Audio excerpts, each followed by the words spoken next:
प्रथमचरणे एकवृन्दशृण्वतिकोटि अष्टालक्षत्रिपञ्चाशत्सहस्रात् पञ्चविंशत्युत्तरशततमे सृष्टिसंवत्सरे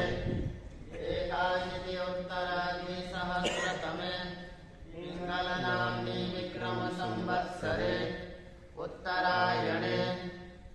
शिशिरऋतौ माघमासे शुक्लपक्षे दशम्यां तिथौ शुक्रवासरे भूरादिसप्तलोकानाम् अन्यतमे भूर्लोके जम्बुद्वीपे भरतखण्डे